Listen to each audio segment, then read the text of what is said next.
Bagaimana kabar kalian sahabat-sahabat sepertontonan? Semoga hari ini menjadi hari yang bahagia bagi kalian yang mendengarkan ucapan saya, amin.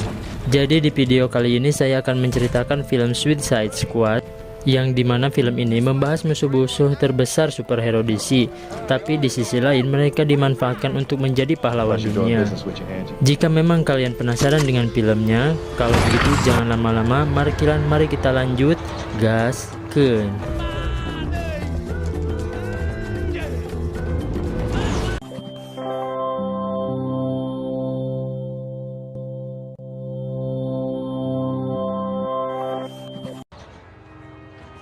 Film diawali di sebuah tempat tahanan di mana tempat ini diisi oleh narapidana yang profesional. Ketika tiba jam makan siang, polisi memberikan sepotong makan kepada seorang napi yang bernama Deadshot. Ketua polisi yang mempermainkan Deadshot karena melihat dirinya yang tidak berdaya dalam sel.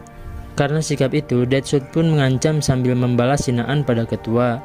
Namun karena ulahnya, Deadshot harus mendapatkan hukuman karena perbuatannya. Di sel yang lain, petugas menghampiri napi yang bernama Harley Quinn. Karena sikapnya yang manis namun membahayakan, Harley harus dilistrik agar mendapatkan hukum jera untuk tindakannya. Di sebuah restoran yang sudah di-booking sebelumnya, di mana di sana sudah dihadiri oleh beberapa orang-orang penting dalam mempertahankan negara. Di antara orang-orang tersebut adalah Amanda Waller dan para menteri lainnya. Amanda mengatakan kalau mereka harus mempersiapkan pertahanan baru karena mengingat superhero sudah tidak ada, terutama Superman. Lalu Amanda pun merancang sebuah ide di mana itu adalah menyatukan semua para penjahat untuk ikut membantu dalam pertahanan. Sebut saja tim ini adalah Task Force X. Dia juga mengatakan sudah memilih di antara beberapa penjahat yang cukup bisa diandalkan. Di antaranya adalah Deadshot. Dia ditangkap oleh Batman saat sedang berjalan-jalan dengan anaknya. Deadshot yang kala itu mampu mengalahkan Batman, namun dia dihalangi oleh anaknya dan anaknya ingin Deadshot menjadi orang yang sangat baik. Karena Deadshot adalah seorang pembunuh bayaran yang tidak pernah gagal dalam tugasnya. Kedua ada Harley Quinn. Dia adalah seorang dokter jiwa namun mencintai seorang penjahat yang bernama Joker. Karena rasa cintanya pada Joker, dia rela melakukan apapun untuknya. Joker menyetrum kepalanya sehingga dia memiliki perubahan sikap dari sebelumnya. Bahkan mereka mendapat julukan Raja dan Ratu Kegelapan. Karena mereka bisa membuat keonaran dimanapun mereka mau. Namun sayang sekali kebersamaan mereka harus berhenti saat Batman berhasil menangkap Harley Quinn. Yang ketiga adalah Kapten Boomerang. Dia adalah seorang perampok kelas berat karena dia menjelajahi dunia untuk membawa berkas rahasia untuk dicuri. Namun dirinya harus ditangkap oleh Flash. Selanjutnya ada El Diablo. Dia adalah seorang pengendali api yang tidak dapat mengontrol dirinya apabila sedang marah. Karena kelebihannya pula, dia membakar rumah juga dengan keluarganya. Lalu dia pun menyerahkan diri untuk ditangkap karena menyesali apa yang sudah diperbuat. Yang terakhir adalah Killer Croc, di mana dia adalah seorang manusia yang berevolusi menjadi seorang monster. Karena keganasannya, dia pun ditangkap. Dan yang paling kuat adalah wanita yang bernama June, namun tubuhnya dikendalikan oleh sesosok penyihir yang kuat yang bernama Enchantress. Yang menjadikan June lebih kuat seolah dapat melakukan kekuatan super yang paling istimewa. Amanda mengatakan Enchantress adalah mutan yang paling kuat nantinya, namun hal itu tidak perlu dikhawatirkan. Karena Amanda memiliki jantung dari Enchantress yang dapat mengendalikan Enchantress menjadi lemah saat jantungnya dilukai.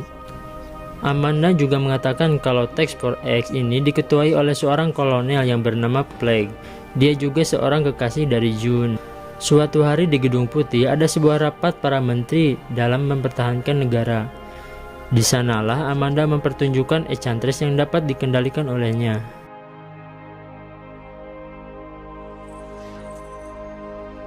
Dengan cara mengambil sebuah dokumen rahasia yang sudah dicari oleh pertahanan Amerika beberapa tahun belakang.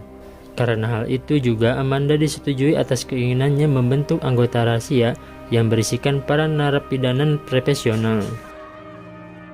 Di keesokan harinya, Amanda dan Frank pergi ke tempat para calon timnya nanti. di mana mereka menemui Deadshot untuk diajak bekerja sama. Amanda dan Flag pun menguji kehebatannya dalam menembak.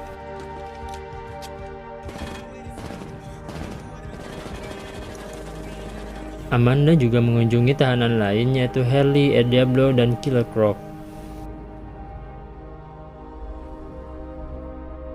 Flag yang merasa ini adalah ide gila tidak mau untuk menjadikan mereka sebagai partner tugasnya nanti.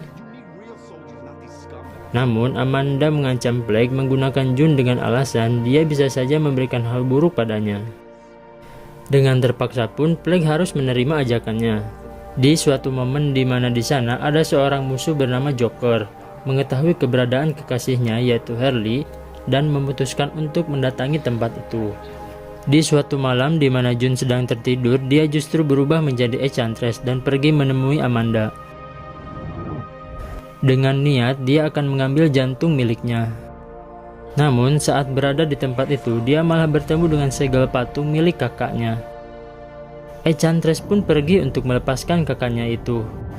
Dia pun pergi ke sebuah stasiun kereta di mana dia memindahkan roh kakaknya kepada seseorang di sana. Karena hal itu pun kakak Enchantress membuat sebuah kekacauan dengan mengambil nyawa orang-orang di sana untuk meningkatkan kekuatannya. Enchantress pun kembali ke kamar sebelumnya dan berubah menjadi tubuh aslinya. Karena melihat hal yang dikhawatirkan, June pun mengatakan kepada Flag kalau lebih baik dirinya dibunuh saja, agar tidak terjadi sesuatu yang tidak diinginkan. Flag merasa kasihan kepadanya karena dia harus tersiksa dengan tubuh yang dikendalikan oleh orang lain, sambil memberikan pelukan agar June merasa tenang. Mengetahui hal itu ada kota yang diserang oleh monster. Menteri Kolonel pun mengirimkan untuk mengatasi keadaan di sana. Namun karena yang dilawan adalah musuh yang dengan kekuatan super, mereka pun harus dikalahkan olehnya. Amanda meminta June untuk berubah agar dapat menghentikan kakaknya. Namun karena tidak menuruti permintaannya, Enchantress disusuk jantungnya sampai merasa kesakitan. Lalu Enchantress pun pergi menemui kakaknya untuk mendapatkan pertolongan. Melihat kejadian di sebuah kota membuat Amanda akhirnya membentuk Task Force X yang disiapkannya. Namun sebelum dikirim ke tempat musuh, mereka dibekali sebuah chip agar dapat diketahui keberadaannya. Hal itu dilakukan apabila mereka membelot dari tugas, lalu mereka pun diberangkatkan. Joker yang kala itu tiba di tempat tahanan kekasihnya mendapati kalau Harley Quinn sudah tidak berada di sana. Di suatu tempat di mana para Task Force X bertemu, mereka pun diberikan sebuah pakaian yang memang sudah menjadi kostum mereka. Sebelum mendapatkan tugas lanjutan, Flag memberitahu pada mereka amanat yang dikirimkan oleh Amanda. Amanda yang mengatakan kalau apa yang ada pada leher mereka adalah sebuah chip peledak nano yang bisa meledak hanya dengan sebuah smartphone saja. Ketika mereka akan berangkat, ada salah satu anggota baru yang bernama Katana sebagai asisten dari Flag nantinya. Ketika sudah sampai di kota, mereka dikejutkan melihat suasana kota yang telah hancur. Saat mereka mulai bergerak, Kapten Boomerang mengatakan pada sebuah rencana pelarian karena dia mengatakan kalau chip yang ada pada lehernya itu adalah sebuah tipuan belaka. Mereka pun memberontak, namun Kapten Boomerang berhasil dilumpuhkan. Berbeda dengan Slipknot yang telah berhasil menjauh. Namun ketika akan kabur lebih jauh, chip Slipknot pun meledak.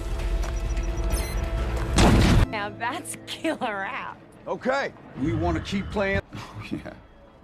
It distressed me.